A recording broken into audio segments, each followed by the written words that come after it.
Hi, everybody. Welcome to It's Time for You to Rewrite Your Life. And I'm here with my friend Connie Habash. And we've done a podcast in the past, a couple of years ago, I think it's been now, going on 3 years. Today, we're going to talk about tending the earth as ourself, how important it is for us to integrate with nature and know the benefits of that, and also the fact that we are a part of nature. And so having mindfulness to nature, to ourselves integrated is very crucial for the survival of our species, I might say. Connie, where are you? Tell us about what you do in those beautiful retreats you hold. Well, I live in the San Francisco Bay Area, the Ramaytush Ohlone ancestral homelands there, in the particular area where I live. But right now, I am staying at this beautiful horse ranch in the ancestral Nissenan lands, which are in the foothills of the Sierra Nevada mountains to the east of Sacramento. And I'm looking out the window there at the beautiful rolling green hills, because at this time of year they are green in the winter, and the oaks and the pine trees, and of course there's a menagerie of animals here, like eight horses and eight dogs and six goats and 10 chickens and two ducks and many horses and many cows. Sounds like my So it's place. very special. Yes, exactly. I mean, I'm coming from yeah, I think we're on very similar lands at the moment. I'm here sharing in that love and joy of nature and the animal beings and plant beings and rock beings and mountain beings and river beings with you. Yeah, and I know Sierra Nevada is pretty well. When I was a long time ago, we lived in Sacramento. I think in 1970 we moved there, and every weekend we would go to the Sierra Nevadas to go camping. And so, tell us about your retreats that you do. It looks like they're booked out pretty well. Yeah, actually, yeah. I one of the things, so just to tell you a little bit about me, I'm a licensed marriage and family therapist. I'm also an ecotherapist, so I take people out into nature to deeply connect to nature, for their healing and for the healing of the planet. And I'm also an interfaith minister and a yoga and meditation teacher. And so I weave all of those things, like the spirit of the land, the divine presence in everything, through our bodies, through our breath, through our movement, in yoga, and in connecting in community with one another. So I lead, in addition to my counseling practice, I lead retreats throughout the year. So I have a 1-day retreat in the spring that's already sold out. I'm going to have actually an online workshop coming up in May called Nature Divine, which is going to be ecotherapy that you can do online, across the world. And then in July, I'm doing a women's spiritual pilgrimage to Mount Shasta, one of Wow. my favorite sacred places that I go to pretty much every year. So I'm so excited to share it with people. And then in the fall, I think it's my seventh annual women's retreat at Mount Madonna Center, which is in the Santa Cruz Mountains. And they all integrate all those aspects that I talked about, the yoga and meditation and being in our bodies and deeply connecting to the planet and deeply connecting to each other in spirit. Excellent, but that sounds like so much fun. I know that if I was a woman, I would be there. Well, Yeah, the online Nature Divine workshop, that's open to everybody, and the spring retreat is open to everybody, but that's already sold out. So, but of course you would, Raphael, because you're immersed in nature. You're immersed in that connection of spirit through all the beings that you tend to on the lands where you are. I'm curious, what are the ancestral homeland, peoples of your area where you're living there in Arizona? well, if we look at that, then we're always looking at a timeline, right? Because migrations of people Right. are always Absolutely. moving. My partner Brenda is Dene, we call them Navajo, and Zuni, Right. and so her ancestors have lived in this land. We are between the I am situated right between the Apache reservation and the Dene reservation, Dene land, and the Hopi is just off to one side. So I'm surrounded. um, It's beautiful. as far as any ancient tribes, that's definitely a debate among archaeologists. But this is very interesting. We live on what has been called a couple of centuries, and what has been my personal experience has been called UFO Ridge. And even though I've met many archaeologists when I was with ABC doing docs and 5-minute spots. I've seen a lot of petroglyphs, but up here some very interesting petroglyphs that I've not seen elsewhere, except in a couple of places that you might find south of Mount Shasta or upstate New York is petroglyphs of aliens or alien ships. This is one of the highest occurred of the abductee reported in the world, actually. Wow. And Wow. I wanted to mention about being with nature. Every morning I go out and I stand barefoot. I don't care how old it is, how cold it is. We live on a basalt lava flow rock formation hill where our house is above the pastures. And so I'll go out and I'll stand on the rock. I brought in some Sedona red rock for the walkway coming in, and working with seizure patients, for example, who are Myra Hutchinson would call very discombobbled. Seizure patients, I would teach them to go barefoot and stand on the rock. We would do a sun salute in the morning, but every morning I stand there to get grounded. I don't think people realize that when you wear shoes, you're not connected to the earth. And for millions of years, our young species has been connected to the earth. Now, I mentioned before a couple of years ago, Connie, how when my assistant Anna passed here at the ranch, she was having seizures, and I went down to the garden. I was not in my head, which I am a lot these days, and I was just with nature in a very state, I guess you'd call a conscious state of acceptance. I was not judging anything. I went to the garden. A weed was not a weed. A weed was another plant that had every right to be there. And I bent down to look at a plant on my plant, and I had no will to pull it. And as I stood up, I saw the energy. I think somebody's trying to get in here, but I've opened the waiting room. I If allowed you the want to energy. make, you can make me a co-host and then I can help out with that. If you're talking, I can let people in. And if I'm talking, you can let people in. Yeah, I've got to look into that because I tried to do that from the beginning, and I'm learning Zoom. But I just wanted to.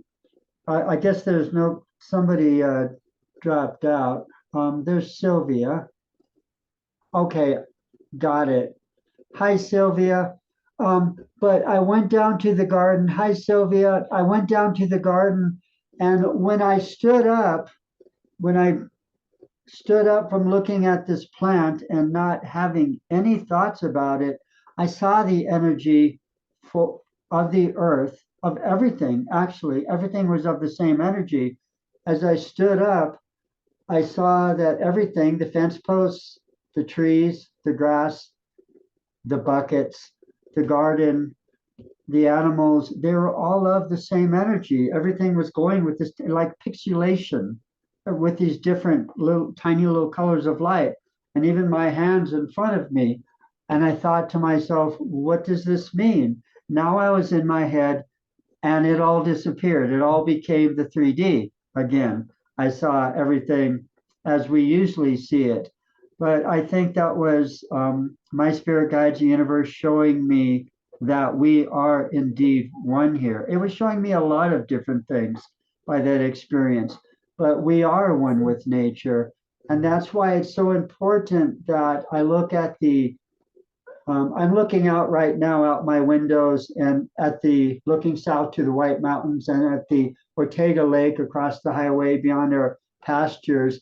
And it's so beautiful. And I've seen people move here and say, well, we're out in the middle of nowhere now, but at least we got away from the city. And I tell them, well, this isn't really the middle of nowhere. You're on top of the earth wherever you are. You're standing on the very top of the earth. And it is so beautiful here. So um, tell us, Connie, about how you integrate with nature with your students. Well, as you're saying, Raphael, everywhere on the planet is sacred ground. Yeah. Everywhere. There is no place that the divine is not. Mm. And that includes, I think, as you were mentioning, our own bodies, that we cannot separate out the blood in our veins and all the water, that we're mostly composed of water, from, the rains and the rivers and the waters that we've drank that have flowed around the whole planet, that have come from, melted from glaciers and icebergs and have evaporated into clouds and blessed us with rains, that's part of our bodies, that the air that we breathe has circulated around the whole planet, has come from the trees that have exhaled it and have blown over high mountain passes and down across the Sahara Desert and over oceans to come into our bodies. And the food that we eat, obviously, right, that it's come from the soil and the water and the sunlight that has gone into the leaves of the plants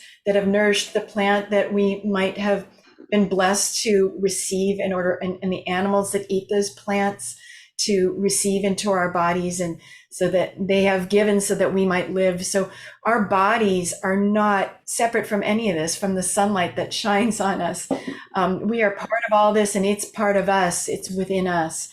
And so to be remembering that as you're earthing, right, as you're walking barefoot or with shoes, but even better barefoot, because you just reminded me when you said that. A couple of weeks ago, I went on a hike with a friend in the redwood forest, which is where we always go, which is such a blessing to live nearby. And I said, let's take off our shoes, and feeling that intimate connection with the moist, needles of the redwood trees beneath our feet, and taking in the scents of the decomposing leaves, and the bay laurel trees, which we have growing there in that area as well. They have that amazing bay scent if you ever cook with bay leaves, and feeling the cool air and the gentle breeze, and taking in the sound, trickling sound of the spring that is right near where we love to sit and meditate, and the sounds of the little junco birds that are making their little peeps, and then the chickadees higher up in the canopy, and just like immersing with all of your senses and deeply connecting with all that. Those are all expressions of the divine. Every one of those things that you're smelling and you're hearing and you're feeling beneath your feet and on your skin, it's all part of the divine. And as we live this way more and more, and greet, like you were saying, I was greeting the sun this morning on my balcony. I'm in a barn, actually. I'm in a little apartment in this barn on this horse ranch, and greeting the sun that's due east right out my window there, out on the balcony.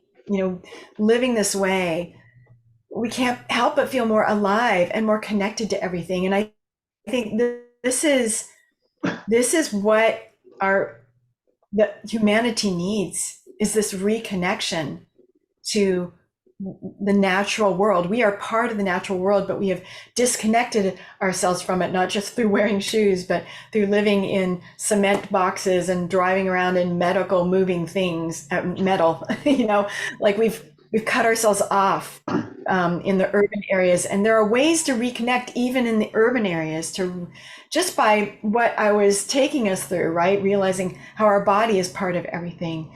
But that reconnection, because it is a reconnection, our ancestral lineage has always been connected to the earth. We go back at least a couple hundred years and you find they're living in harmony with the earth. Reconnecting to that is going to help us heal the planet, because when we are connected to something and we have love for something, just like a person, we're going to want to take care of that. We're going to want to take care of that person. We're going to want to nurture that relationship.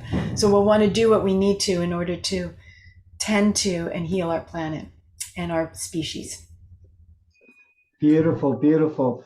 And right now, everybody here and everybody who's not here is going through so much right now, so much stress in their life and the events that have happened in our past and in our recent. This is Thursday. Last Thursday, I was in the hospital, strapped to a board because I was in a really horrible accident. I had somebody who was not paying attention, who was not looking at nature, hit my brand new metal motor vehicle truck. Um, they were going about 65 miles an hour, and luckily they rear-ended me and didn't hit me in the side. And I'm a healer. I've worked with the Koreans. I've taught people to heal. So, of course, I refuse medical treatment. And I am fine, and I will be fine. And there's a reason why these things happen in our life. Um, However, we live in a society, these cultures now, that there's very little patience among people going from home to their job to their shopping or whatever. Even if you're doing the speed limit, they pass you like you're standing still, and they're not paying a lot of attention. And there's a lot of stress. We may have a lot of toxic relationships or toxic people in our life, like toxic people who are ramming into our cars. But this is going to happen. I was shown years ago that we live on this dense planet of dense energy on the outskirts of the universe, and the darkness and the light will always be here. That's why we are here in Earth School. I was shown that the light and the dark one morning. And I want to let people know out there that even though there's all this toxicity, we can frame it as such, but there is also the light and the dark is an equal balance of an electrical universe of nature, and it is a part of nature. And it's very important that we control our environments that we introduce to our environment is water, air, people, nature, anything who we hang around with. If I'm giving a speech to a group of people, like at a recovery center, I'll tell them if you hang around 10 drug addicts, chances are you're going to become the 11th. So your environment is very important. So the environment of nature that we go out, that you're talking about, Connie, going out and being in nature, it's important. For example, I used to work for ABC. I was on TV in 2006, I believe. I threw my TV out the window and I said, bye bye to ABC. I can no longer promote this. This is wrong. There's nothing on that TV that has anything to do with you or may even be real. I promise you. There are things, if you connect with nature, that you will see that most people on this earth will go to their grave and will not see. We have much higher technology that I have seen firsthand many times, and it's a more environmental friendly technology that we don't have access to. And but it's like you say, we are not separate from nature. We are a part of nature. So when I look out at this beautiful landscape, I am so blessed because I chose to be here. People say, you're so lucky, Raphael. You're so lucky, Connie, to be there in the Sierra Nevadas right now, but you chose to be there. And the people who are Exactly. coming in the past couple of years, um, the population, whatever number of people here has grown, has doubled in about 3 years in this area. I see a lot of development, and I want to encourage people. There's a lot of empty houses out there. We don't need to build new ones. We don't need to keep Exactly. this over industrialization, and also, forgive me for saying, overpopulation of the human species and that are infiltrating the world. And so it's had a dire effect, not just on nature, but on us. Everybody here, I think, knows this is our home. This is our children's home. And, Connie, does this happen to you? Do people come and sit at your dinner table and they've just traveled maybe across the country and they look at you and say, I was really surprised how much unused land there is in the United Oh States. my God. Yeah. And I'll Yeah, I say, know. It's unused, like it's for us to use, as if we're, exactly. we're so anthropocentric and like everything revolves around human beings, right? And the land, the planet here is for us to live in and with, and not to be used in that way. I mean, yes, we are dependent on the plants and the animals and the minerals and things like that for our life, but um, yeah, yeah. Actually, I was just reading somewhere that I forget who it was. It was saying that in order for our species to survive and to thrive, that 50% of the planet, I think maybe it was more than that, has to remain wild, has to remain Right. wild is kind of a debatable word there, but like untouched, it needs to be left in its natural state. And we're at risk for that when we keep commodifying nature and believing the idea that it's for us to use. And that's just that's a whole big subject there, because that's a whole big Yes. worldview. It's related to consumerism, right? Like we're no longer beings. We're consumers. We're people that eat and destroy and chomp and we're treated like we need to keep buying more, and that we're not enough as we are, and that psychology drives our advertising industry and drives our economics and our political system, and our government is like, we're not enough, we need more, and the economy is based on purchasing more, selling more, having more. And so people end up accumulating and acquiring way much more than they need. Like you're saying, how about reuse a house? You can remodel it, you can, but rather than tearing up land and building something new. But we need to, like, part of the psychology under this is really getting to enoughness and sufficiency, and feeling that we are enough as we are. There's been, a wounding and a taking advantage of that wounding, of feeling like we're not good enough people, we don't have enough to offer, we don't matter in this world. And part of that ends up playing out because people end up too busy to connect, to not, and on their screens all the time, and looking at their phone and scrolling rather than actually having a conversation over lunch. And if we get back to deeply and meaningfully connecting with each other and connecting with the earth, and seeing that the earth is constantly teaching us that there is sufficiency, there is enough space for the plants to grow when they're left out in their natural devices and not shut into a tiny little patch in between two buildings. There's enough water when we're not, damming up the waters and taking them and causing environmental climate change that is changing our weather patterns and causing droughts in areas. But there's, nature in its balanced, healthy state, there's abundance and there's enoughness. And if we can drop into enoughness, we won't need to keep taking more. We'll see that there is enough love available to us when we open to deep connection with one another and with the planet.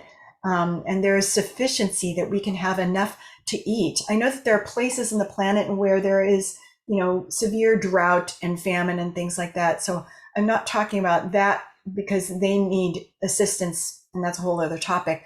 But in general, in our, Northern American culture, there is plenty for people. We don't need to keep acquiring and consuming more, and that we're already enough within ourselves, and healing that within our hearts to feel like we each matter on the planet, just like every blade of grass and every tree and every bird matters. Oh, you're muted, Raphael. I know I want to hear what you're saying. And I'm also want to honor you for the amazing healing that you've done for yourself, that's so traumatic to go through a car accident that involves healing, not just in the body, but in the heart and the psyche and the spirit. But when you are earthing, when you're talking about walking barefoot on the planet, that's, I think, a big part of what taps us into the innate healing powers within us and within nature. And I'm very grateful. I want to thank Ilchi Lee and all his Neil Donald Walsh and all his friends working with the Koreans and South Koreans in Sedona for teaching me that, so I can teach other people that it's not just about willpower, it's about running energy through your body and connecting with nature. They taught me to do the sun salute in the morning and grounding and all that, and running energy through your body up into activating your pineal, asking the universe to choosing healing. And so, what you say, Connie, about connecting with nature and how beautiful it is, and how we have become we have become commodities. Humans on this earth have become buyers, commodities. We're becoming a part of the marketplace for the, as Peter Sage would put, the parasitical elite. And it's important that we share with everybody now, to varying degrees. A lot of people don't know how, I can't think of a better word than miserable we will be when we disconnect from nature, and how we have gone. Already are, right? Yes, So many people already are. yes, they are miserable. I've met. I was just talking to a gentleman I know who was also in a member of the press, and I was going over there and trading some old cameras for some old lenses, and he was pretty busted up physically. And I was trying to talk to him and his partner, who was trying to convince him that the doctors couldn't really help him, and the pharmaceuticals aren't helping him, and about self-healing. And he kind of went off on this little rampage about willpower and the strength of will. And I was trying to tell him, as I tell a lot of people, that environment beats will every time. And so what you expose yourself to. I have not owned a television set since I left ABC, as a newscaster, as working with production, making documentaries. I threw my TV out. I strongly recommend it. It there's a reason why it was called the boob tube in the 1960s, right? It was coined the boob tube because it destroys your cognitive synapses. And people ask me when I go on retreats with my friends, people ask me, how do you stay connected with the spirit guides, with the universe, with the fifth dimension? And I tell them, well, that depends upon them a lot. It's not our decision whether they connect with us sometimes, but also it depends on whether you're grounded or not. How much are you grounding yourself? We have gotten so much into, as you say, commercialization. And believe me, it is not the media's job to tell you what's going on in the world. That's not my job as an ABC representative. My job was to get you to affect your amygdala and scare you with what's all the terrible things that are going on. So you're glued to the screen, and now I can claim you as a statistic and justify being paid by our sponsors. So you buy from them. And so I suggest controlling your environment, as you say, is getting back to nature, and you can increase your joy, your sense of joy and love and mindfulness and appreciation. Isn't that what we really want? We don't want the things that we buy. We want the feeling that it gives us. Exactly. I think we can all agree there's no feeling like looking into the eyes of an animal, of a horse or a dog that you've rescued. Our animals, by the way, we rescue disabled horses, all our horses, and we've only have two right now, but one is half blind. He's a beautiful Appaloosa pony, and he loves to run, but we need to walk him out into the field and then let him run back because he's afraid of running to the right where he can't see. And then he runs back to Molly, a 20-year-old mare who's very crippled from being abused, and she can't walk too far. And they love to be together, but to look into their horse's eyes. Horses are very present animals. They look at me sometimes and they say things like, you need to be here now. You need to be present. Absolutely. The only moment is now. And I nature learned that will tell so you that. much from them. So tell us about the world that modern man is missing out on that has, like you said, disconnected from. Yeah, well, actually, there's a few things actually you were saying that I wanted to comment on too that I'll loop into that. I think Thank you you. talk about controlling our environment, and for me, coming from a yogic background, Mhm. um, I think when we're really honest with ourselves, we don't have a lot of control of many things. I don't, but we have choice. We always have choice. We always have choice of how we want to respond to this moment. And so we can, I think what you're saying, that in the language that I would use, Raphael, is that it's very important that we discern and we choose wisely what we take into our bodies through our mouths, through our eyes, through our ears, through what we read, through the people that we spend time with, right? As you were saying, through the places that we go, through what we have in our home, through what we choose to purchase. And, finding out how ethical those companies are, and are they caring for the earth or not, et cetera. We have choices. We have the choice of how we're going to respond to what comes up in us. So we may not always have choice over the emotions that flood us. Sometimes they come up spontaneously, right? Sometimes thoughts come up from left field, but we always have a choice as to how we're going to respond to that awareness. So once we're aware of something, once we can notice, okay, that's the thought that I'm having right now. Oh, that's the emotion that's coming up for me right now. That's the billboard I'm driving past right now, right? Sometimes we don't have the choice of seeing that, but how are we going to respond to that? And that's a big conversation in itself. But I think it requires a level of awareness and discernment that we need to have all the time. Not perfectly. I am not perfect. I'm as impatient as anyone else out there, as you were talking about the impatience of people all the time. But being aware of that impatience, that's where my empowerment comes from. I'm not expected to be perfect all the time. I'm not expected to be beautifully yogic all the time.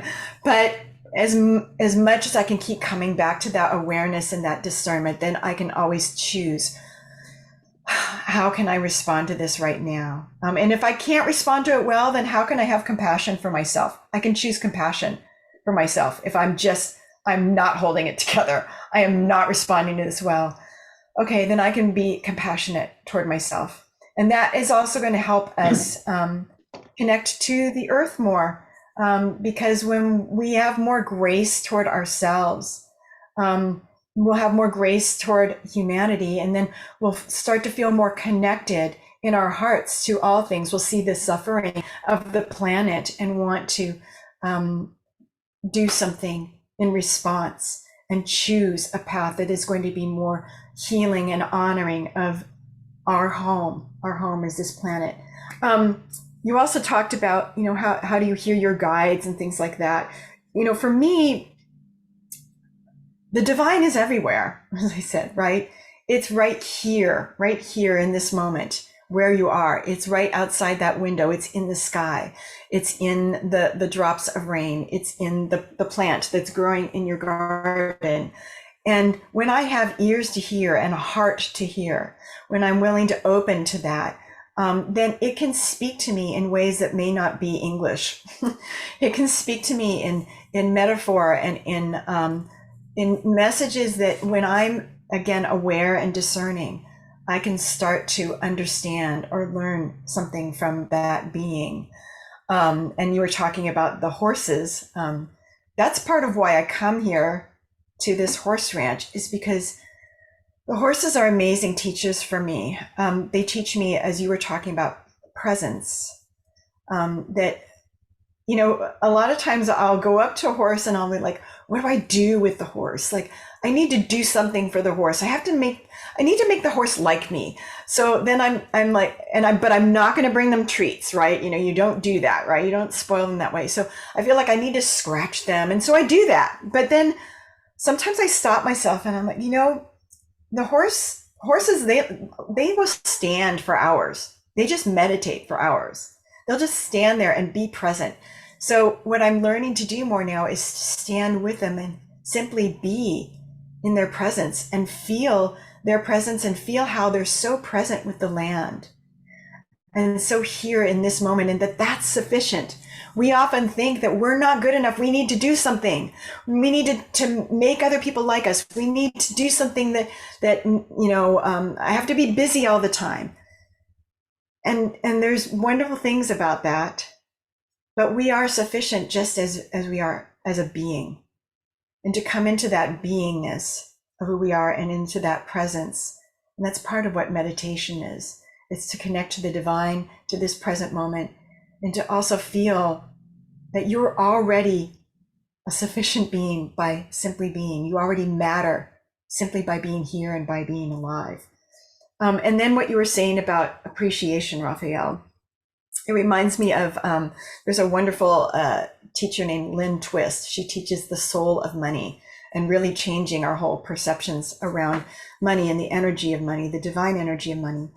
And she talks about how appreciation appreciates whatever we're appreciating, whatever we have gratitude for, whatever we're showing our love and honoring and respect for, whether that's a pen or the mountain across from me, appreciates. It grows. It grows in that, not just in like things coming to us or money coming to us, but that we start to see everything with that now.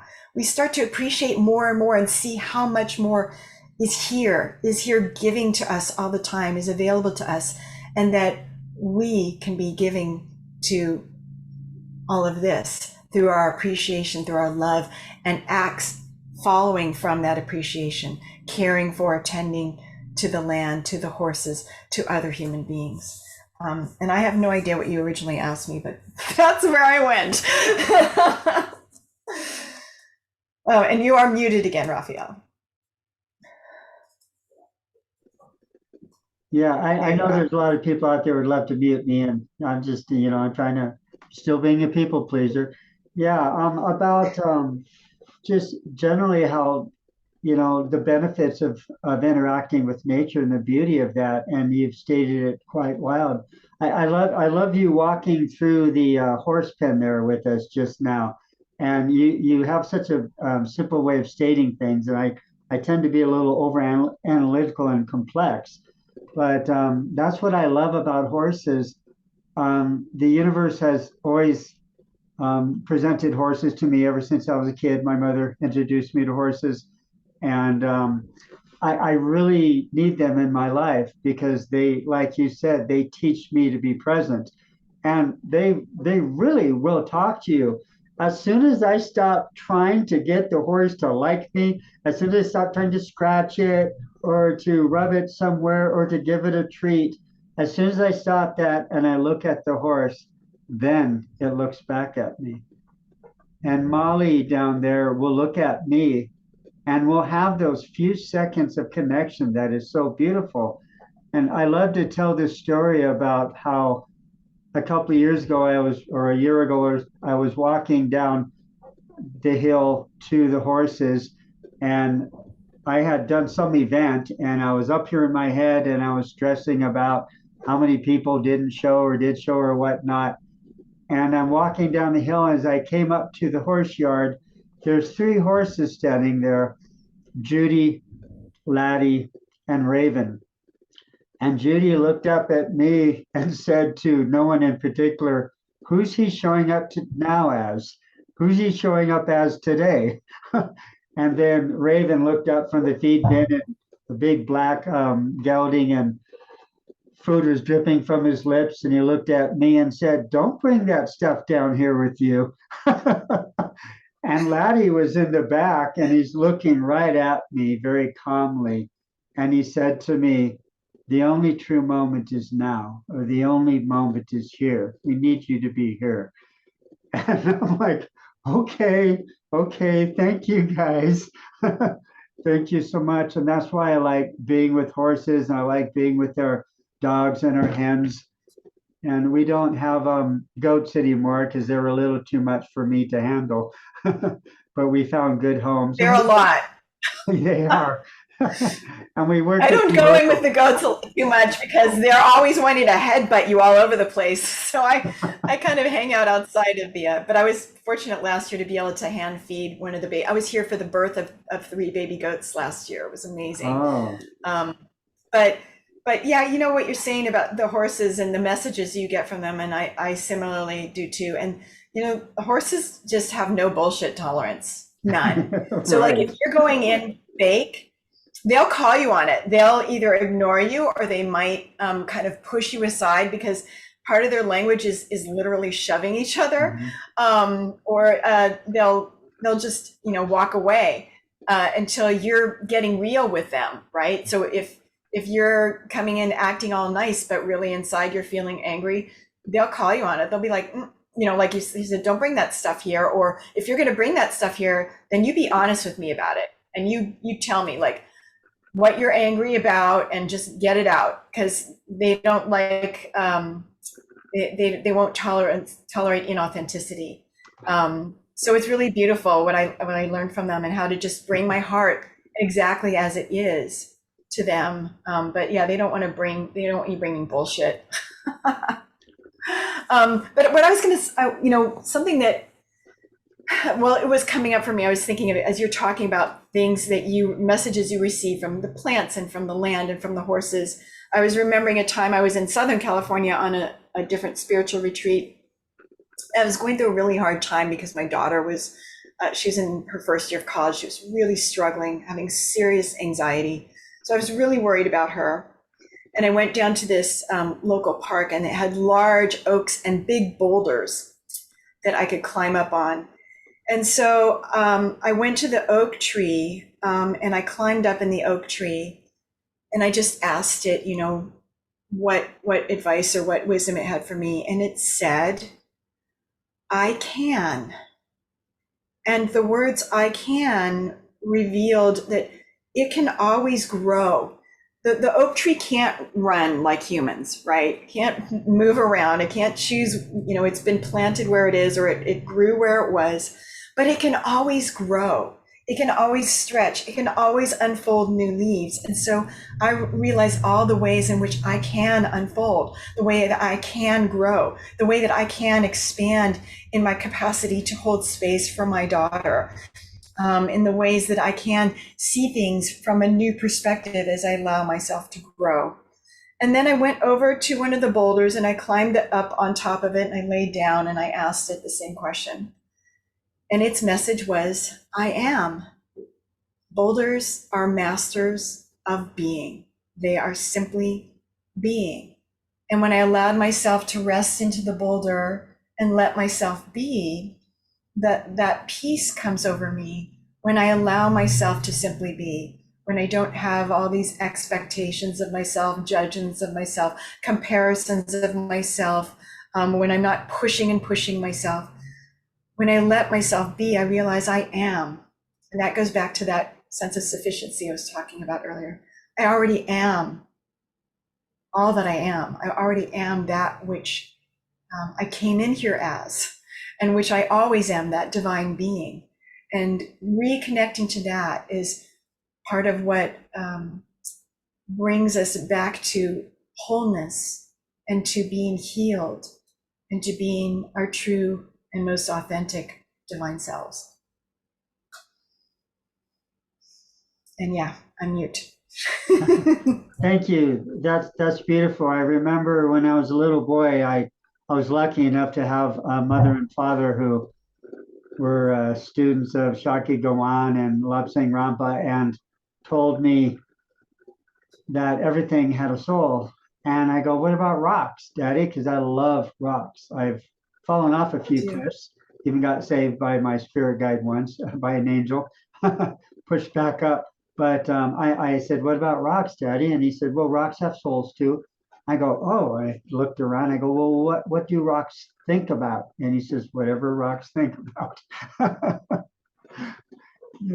So environment, we have become so disconnected. I like that. I shared that with Peter Sage, who I've worked with for the past year and a half, shares out a lot about I am full stop. We don't need, I don't need to go shopping 3 days a week. Right. I am, no, it's not going to Yes. make my life easier. It's going to do just the opposite, to quote a popular sponsor saying. But going back to, I love that you put that the need for control. Control. It's letting go of the need for control, and also that we always have a choice. How many times do you have people tell you in your life, I had no choice. The doctors told me I had this or that. I had no choice. I can't because I have to because. Um, Connie, how do you deal with that when people say that they don't have a choice? Well, to me, that's a belief system. We may not have choice over our circumstances, right? Like I said, we don't have control over everything. So if someone gets a diagnosis, there's also some debate about that, right? Because that's the lens from which the doctors are looking through. But regardless, let's say that you break a leg, you have a broken leg, right? That is what it is. But how we choose to respond to that, what we choose to do with that, whether we choose to go get it set right away or we wait a few months and then we have another issue, right? There are things that Western medicine is particularly good at, and if I get a broken leg, I'm going there. But circumstances come to us in our life. Difficult, painful circumstances can come to us in our life, like death, right? People in our lives die. Like sometimes we get sick. But how do we respond to that? How do we work with that? Do we shut our heart down? Do we indulge? Maybe that's not a fair word, but do we allow ourselves to become consumed by fear? Or do we face the fear and bring it in rather than try and push it away or avoid it, and work with it on a deeper level and see where can the fear take us if we don't treat fear like something that is to be afraid of. Fear is an emotion like any other emotion. Anger is an emotion. There's no bad emotions. Okay, they all have a purpose. And when we learn to work with them, and I do this with my clients, and I also do spiritual mentoring with people around the world, with feeling the emotions through our body as sensations rather than thinking thoughts about them. So a lot of times when we're dealing with an emotion, a reaction to something that's happened, we're thinking the emotion rather than feeling it, which means we're telling all the horrible, awful stories about that. And then it's perpetuating the emotion. When we can shift our attention to, okay, what is this like in my body? Okay, there's a huge heaviness and weight here at my heart, or there's a shakiness in my body. And being with that and welcoming it in and feeling it and letting it move through us like a wave, then the emotion can transform. It has a natural life cycle like a wave through our bodies. And then when we can shift out of the thinking our emotion into feeling it, then we can have more choice about how we respond to even our own emotions, or how we respond to the challenges and to the joys of life. Sometimes we respond to the joys by like, I want to hold on to it. I want to cling to it.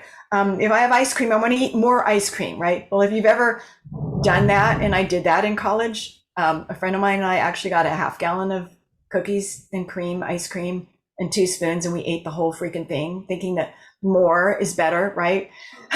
And then we were sick.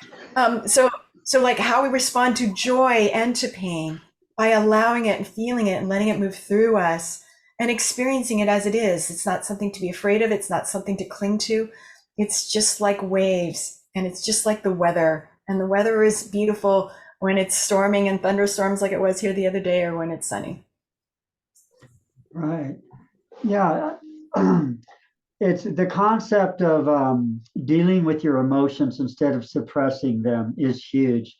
I have learned to feel if I have an emotion, I sometimes I'll pull over if I get frustrated or angry, which is a secondary emotion Me in my too. opinion, but I'll pull over. Um, I look at the two emotions. To me, the primary emotions are fear and love. And if I ask somebody the same thing, if I have to pull over and fill my heart and say, where is the emotion in my body and what is it? And whatever emotion pops up, there's the old psychology concept of the seven whys, right? Why are you feeling that? Why are you feeling that? And it may go back to fear. But that's a total. I was talking to kind of debating with Moira Hutchinson about that a couple of weeks ago. But that's a totally different conversation. But to feel that emotion and become curious about it in your body. Why do I feel this way? Where does this come from? Where is it in my body? Why am I feeling this? How is this serving me? What am I ignoring? What do I need to deal with? And then you start releasing it. And to release it, you can release it into a state of joy, even. And that's how I've moved on. I want to point back to something you had mentioned about how the universe is always here for us, how the divine, I love that word. Thank you. I'm going to use that if I may, with your permission. How the divine is always here with us and it's in us. And one thing I've noticed we're talking about self mastery here. Now we've gone into the realm of, I could say, self mastery. And one thing I've noticed about my life and the life of others is every single second, this moment right now, my friends, is serving us for some reason. Every second on earth is, we are here on earth school, and there's not a second that goes by that cannot be used to grow ourselves. Everything is for a reason. And it's really, if you pay attention to that, it's in the past year, I've really been blown away by how everything that happens to me is for a reason. I used to say, and a lot of people take contention with this word, that everything in life is a lesson. And some people say, well, I used to think that, but a lesson implies that you're doing something wrong. No, it's just a word. It's just a word. That's all it is. And it could be everything is an experience and not to judge Mm. the experience and to be open to it because everything is serving us. And has that been your experience, Connie? How do you express that? Yeah. Well, very much so. In a slightly different way. I used to like come from the perspective that everything happens for a reason, and I think now where I come from is everything happens, and there's always an opportunity in it. There's always an opportunity to learn and grow from that because like not everything, not everything is great that happens, right? But there's always an opportunity, and that comes back again to our choice of how we respond to something. Do we look at something as like, oh, it's happening to me? Or do we look at what I've heard other people, I don't remember who originally said this, but it's happening not to me, but for me, right? So there's always an opportunity to awaken, to grow, to love more, to love myself more, to heal, to see beauty, um, to have deeper compassion or understanding. Everything gives us opportunities if we're willing and open to seeing those opportunities as they arise. Um, and I'm also noticing the time. I've got plenty of time, but because I'm loving this, I knew that our conversation would just be so rich and beautiful, Raphael. But I also, want to make sure that if anyone has questions or things that comments, or you want to bring something to the table here, Yeah, go ahead and raise your want to hand make if sure you we. have a question, anybody, and we'll unmute you. Hi, Jeanette, Akasha, who also knows all about horses, and Sylvia, my friend Sylvia. So go ahead and raise your hands if you have a question or even a comment, please. If not, we'll just keep going. Hi, Jeanette. Hello. Hi, It's Jeanette. my first time here with you guys, and a friend talked to me about Wonderful. Raphael, so I was interested. Mm. And I have to go soon, though, but I want to say that I know I came late, but I really resonated with what you were talking, and it really helped me to. It was great to be with people who have the same way of thinking or feeling or connecting. I really like the connecting with nature because for me it's very important, and I feel a lot of people are not aware enough of this. So it felt great to listen to your conversation with the horses also, because I love animals very much. I do healings on them, and it felt great to be with you in your energy, in your surroundings today. Thank you so much.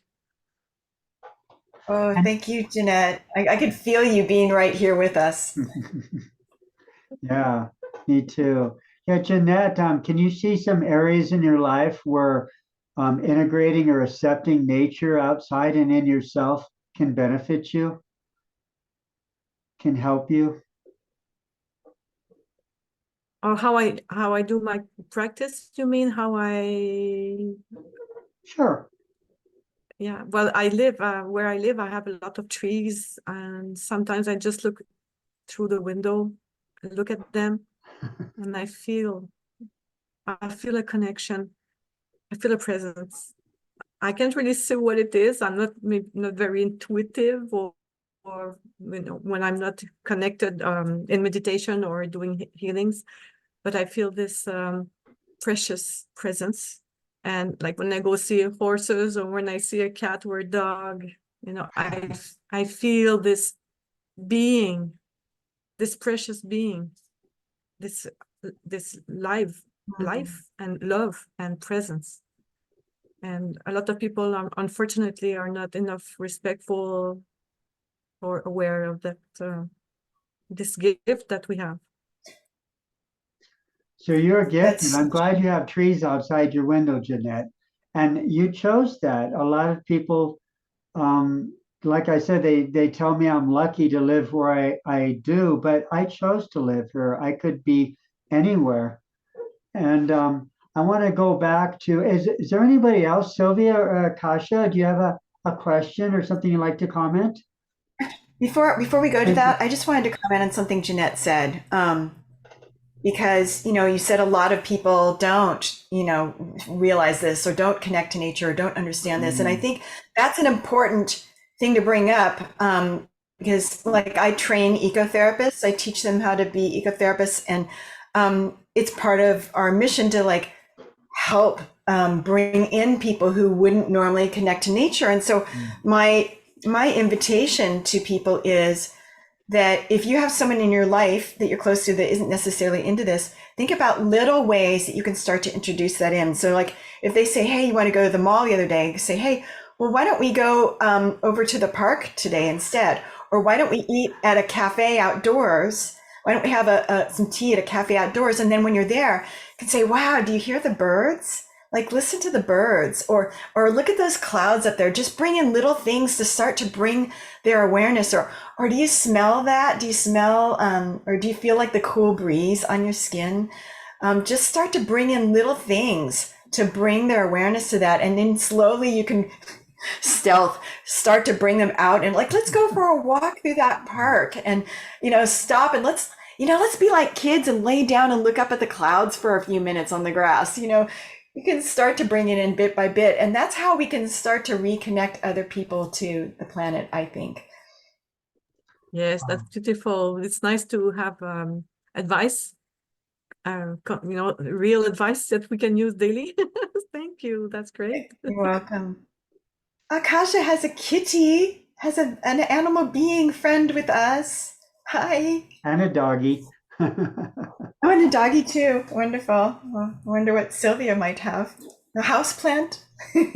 Houseplants are a wonderful way of connecting with nature when you're in an urban environment. We can really have some beautiful meditative healing time with a houseplant, or with I was given a rose on Valentine's Day. I went to a little ceremony, and I had this rose. It was last Thursday, Yeah, it's been almost a week. It's been a week. And the Rose and I have had lovely conversations, and I've been tending to it, giving it fresh water. There's ways that you can connect to nature, even in simple things. That's great about, communicating. You teach communicating with nature. So does Mm. Holly Wharton. I mean, get her on sometime in the summer. She teaches people to talk to trees, as you do. Um, but we have plenty of plants in here. I'd like to, before we end, I'd like to talk a little bit about, I'd just like to mention reframing. This is crucial about reframing the past. Um, I guess I'm still learning Zoom, and I want to do a little video about why I named this "It's Time to Rewrite Your Life." Because some people have told me, even my daughter told me, "No, Dad, I don't need to rewrite my life." And some people have said, "Well, yeah, I'm definitely specifically rewriting my want need to rewrite my life or want to." And the reason I mentioned that is because I was in my yoga room one day over in Sedona, and I get up out off the cot. And when I was walking across the bare wooden floor, this woman appeared to me that looked just like a normal woman. And she wasn't looking at me, and she was looking like she was reading from a notebook or something. And she said, "It's time for you to rewrite your life." She said, "For you." She didn't say it's Mhm. time to rewrite your life. We have to do the work here, folks. And I say do the work. It's just a word. We have to enjoy and without our experience without judgment. But I looked at what that meant. I asked for clarity later because a friend of mine, Jennifer Raphael, invited me to ask for clarity. And I got it right away when I asked, and it was to go back in my life and look at the joys, the birth of my daughter, and the tragedies, the fact that I was sent to prison when I was a young man and spent 4 years there before the state demanded my release when they reviewed my case. Thank goodness. But everything is for a reason.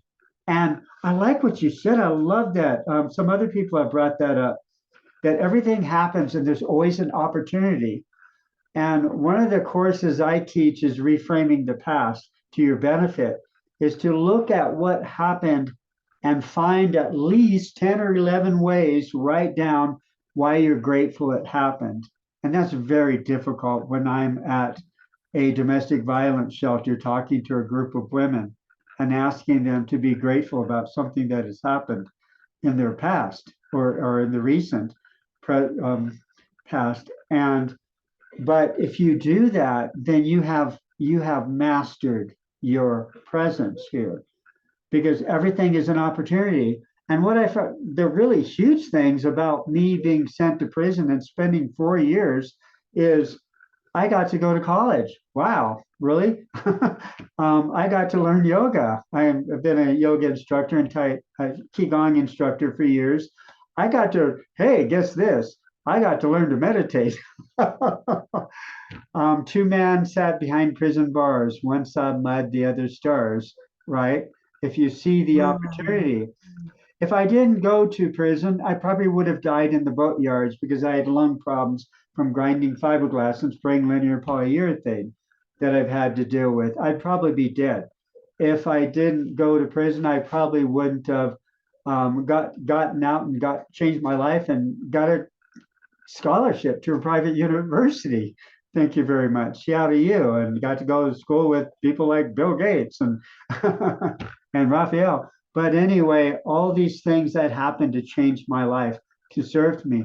I can look at somebody and say, "Yeah, I've been there. I'm not just talking." You can take anything and you can use it. Thank you for bringing that up, Connie, as an opportunity to grow, because I've said to people in the past, I salute you. You people who have had a hard life, I salute you because you are the teachers of humanity. You've been there and you have the opportunity to help others. Like that woman in India who was gang raped, and she has helped over 10,000 ladies who have been abused. She is a god. Thank you.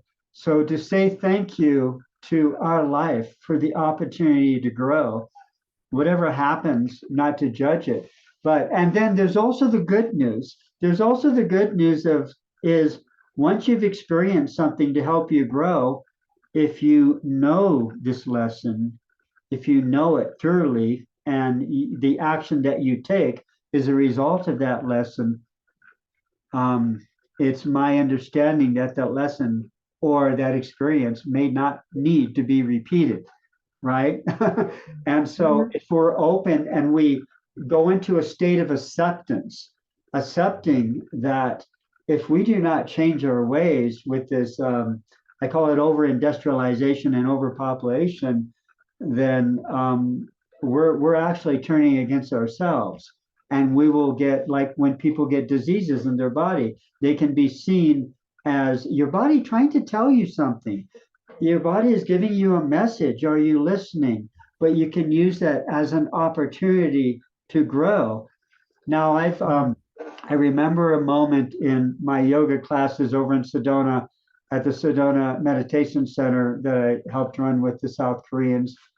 Bless them so much for everything they've shared with me. But I remember a moment where a young man, well, younger than me anyway, he was complaining about something in his life. And I said, we've all gone through hardships. We all have the shadow in our life. It's to help us grow. And it was funny because all the guys that happened to be there, three of the guys, there were women and men there, mostly women, but the three of the guys said, well, I haven't had any problem. No, I've had a good life. No, I haven't had any issues. And what I wanted to say was, denial is not just a river in the Amazon. It's a reality. I'm glad you're laughing, Connie. But they haven't dealt with they haven't recognized, they're not aware of the darkness in their life and the benefit of it. But everything is natural. When Anna passed away, she was from Italy. She was my assistant, who was appointed to me by the South Koreans. And I brought her here to pass in 2017. There was a bed right here in this room. This was a spare bedroom. And I got up, and when my feet again hit the floor, Anna was standing over in the corner. I thought it was Anna, but what she was showing me, this was the morning after she passed, what she was showing me was the dark and the light. So I thought it was Anna, but I think she was showing me the dark. It was a 4-foot tall, 8-inch wide black stripe. Black is intense, very powerful. I was afraid to go near it. I was afraid of like electrical discharge. But beside that, to the left, to my right, ahead of me, right here in the room, was where I have a light, was the light. It was just the light. And it didn't come to me. I was told that you have to invite it into you or you can go into it. So I went into it, and people asked me, what's it like? What's the light like? Well, it's like, this is one way I came up to describe it is, when you go into a store and you walk in there and you're looking around and you're not sure what you want to get, but you want to buy something. And then you realize with some disgruntle that, oh, I'm trying to buy something to make me feel better. And that's probably not going to happen. That's what the light is. It's always there for you. And guess what? You don't need a credit card or cash or crypto. It's free. And you just invite it into you or you go into the light. I used to tell my yoga students and other people, stay in the light at the end of a meeting without really experiencing the light. And I try to remember that. But Connie, it's a practice, isn't it? Being with nature and being in the light is a practice that you can go in and out of any time. It's just as easy to get out of as it is to get into, right? Absolutely. Yeah. I mean, it comes back to choices, right? Like keep coming back to choosing to spend that time in nature, choosing to take off my shoes and socks, choosing to at least go to the window and greet the sun if I can't get outside that day, and not expecting yourself to always like have, a 2.5 hour hike and an amazing experience in nature. It can just be as simple as I go outside and I feel some rain on my fingers, or I go and just take some deep breaths. because if we let go of like how it should be or it has to be, or that I need to do it perfectly, then we can actually have experiences. We can actually give ourselves grace and be able to do what we can do, because I focus a lot on overcoming perfectionism, because I think it causes a lot of people suffering and blocks their growth, especially people on the spiritual path. It just kind of shuts you down because you think you need to be perfect. But it's not about being perfect. It's about, can I choose again? Can I choose in this moment? What can I choose right now? What is possible right now? Rather than having these insanely high expectations for myself. I also wanted to, go back to, of course, it's time to rewrite your life. Like, I love, love, love that theme. And what I often say to people is that we need to be aware, back to our awareness, right, and our choices of the stories that we tell. We are constantly telling stories in our minds. We're telling stories about our past. We're telling stories about our future. We're telling stories about other people. We're telling stories about the planet. We're telling stories about ourselves. And that we can rewrite those stories, right? I like to say, you can create the end to that chapter, and you can start your new chapter right now in this moment, in any moment, every breath is a new moment. You can choose to write a new story about anything that you want. If we're looking at the world in a certain way, or we could choose to start writing a story right now, like, rather than all the horrible, awful things that are happening. And I'm not saying that they aren't, but like we can tell the story of people are awakening, that people are now seeing what they can do to make a difference. People are now starting to understand how we're harming the earth and starting to make changes in their life. People are starting to care more. We can start telling that story rather than focusing on, the horrible, awful, terrible, but seeing what is possible and what we want to create going forward and tell that story. Yeah, that's huge. That is so huge. I call it policing my thoughts. In the past year and a half working with Peter Sage's group, I was amazed when I started becoming aware of what I was thinking, just how much percentage of the time I was thinking negative thoughts. I was future tripping or being negative. I was writing these negative stories. And I got to be careful because I'm a good writer. I'm a natural. I'm not. I've met people who have told me that they have problem with imagery. There's different medical terminology with people who cannot do imagery in their head. I don't have a problem with that. I can go off into the imagery at any moment. I have quite an imagination, and it's very important that I be, like you say, be aware of what I'm thinking, and then I can make better choices, right? Yes, absolutely. I just want to make sure, in case anyone has a question or a comment, before we end, because I know we've already gone over. I'm happy to I'll keep telling stories. Hey, Jeanette or Akasha, is there anything you'd like to ask her or make a comment on? And before we no pressure, but if you do, laser focus. and you don't have to. Just wanting to give you the opportunity. Many blessings. Great. Thank you, Connie, for being here. I hope to see you again. I definitely would like to visit you. Oh, I wish I could go to Mount Shasta. That's so awesome. I've only gone there when I drive by, but I've heard so many stories about that. And it's incredible. Yeah. And it's really incredible. And just I'd like to make a closing statement. What's really incredible is I've been blessed for some reason. I'm told when I asked why, I was told because I keep asking. That was the answer I got very loud from the universe, because I keep asking why I've seen what I've seen, why I've experienced what I've seen, why I've experienced what I've had. And I just want to tell everybody that people turn on movies and they stare at their phone and they turn on their TV to be entertained. The world, nature is so much more incredible than you have any idea, than most people. There is so much out there with the other species, with the other worlds. there is so much here right now that you would not believe. I have seen things many times that come right up to me.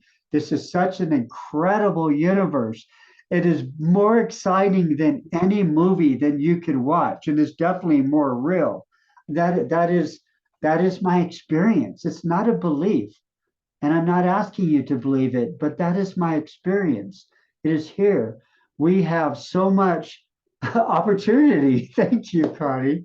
And do you have a closing statement? And you have your events, of course, coming up. You have Nature Divine in May. Yeah. In May. Yeah, if anyone wants to find out more or connect with me, my website is awakeningself.com, like yourself, awakening self. But I just wanted to say, and I have, I'm hoping to do a mentoring group, a spiritual mentoring group coming up sometime this year online. But I want to say in connection to what you were talking about how amazing the world is. I think we just don't very often think about the miracle of absolutely everything here. The miracle of a drop of water, how hydrogen and oxygen come together to create this substance. Have you ever spent time feeling water and marveling at what an amazing substance it is? Or the miracle of our bodies or of a blade of grass. How does this innate intelligence from a seed or from an egg, right? We all came from an egg and a sperm, know how to manifest into liver cells and blood cells and bone cells and hair cells and all come together in this beautiful, amazing harmony to create a human body or to create an oak tree from an acorn. There's divine intelligence in absolutely everything and in every cell of your being. And if you spend time in nature looking at the miracle of everything, how it is so fulfilling, it's so enlivening, it is so awakening, it is so deeply heart moving, far more than what anyone can imagine who's spending time watching TikTok, but it does take a shift. It takes awakening from the dream. People are living in a dream, which some people might call a nightmare. And it takes awakening ourselves up out of that, putting down the devices and going outside. And it might take, bringing along a friend slowly into that experience for them to see and experience life, everything as a miracle. And you've given us a really big tip on that. When you talked about coming up to a horse and trying to do the right thing, trying to be perfect, trying to get the horse to like you and all that. And the horse is like, don't be disauthentic with me. It's the same way everywhere with nature. Sometimes people, you ever go hiking? I'm sure, yeah. And people walk by you and some are smiling and some are not. And you can see they're still in their head. I used to spend my whole life going when I was supposed to be working, when I was supposed to be trying to sell somebody a commercial or something. I was skiing or hiking or going through the mountains somewhere or exploring some small town. And one of my Korean teachers told me, you were looking for your soul when you were going through the mountains and the small towns and all of this time in nature. You were looking for your soul. And your soul is right here. And she kind of punched me in the chest. So when we go out in nature, we don't have to wait or force anything. It's not about that. The more you go out there, and you've given us that tip, like with the horse, to go out there and be authentic and just be open and not have expectations, no need to control the moment. The need for to control, that's what we need to let go of, not control itself, Right. but the need. And then when you're open, that's when you'll see the beauty. It'll come to us.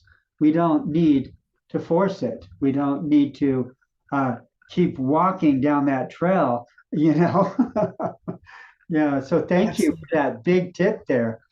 And any closing comments? And I love you guys, and I hope to see you in a couple of Thursdays. Yeah, many blessings. So glad that you all were here. It was wonderful to be with you, Raphael. I was so excited about this because I just knew our hearts are connected, our spirits are connected, and we were going to have an amazing conversation. I just loved the journey we took together today and with all of you here. Thank you, Jeanette and Akasha, and I think it was Sylvia who was also here too, Yeah, and so anyone else who's Arthur. watching. Yes, thank you. We controlled our environment. I mean, we were controlling our environment or making choices about environment. And I love you, Connie. And in a couple of weeks, we have, I believe we have Alina Chapman again. And or I'm not sure, it may be um, Adam Leonard from the UK, my good friend Adam. Um, and I just want to say what you're saying about we were talking about being connected and coming, getting out of connection and awareness. Um, I I praised Adam Leonard for his wonderful, peaceful smile. And I said, I wish I had a smile like that. And he told me a couple of weeks ago, he says, it took me 20 years to learn how to smile like that. It took me 20 years to get used to having that on my face. So, we don't have to be perfect. Okay, I love everybody. And I remember it's Love you. awakeyourself.com. You can connect with Connie. And I hope to see you in a couple of Thursdays. And thank you for being here for me, my friends. Much love to all of you. Thank you, Raphael. Bye bye.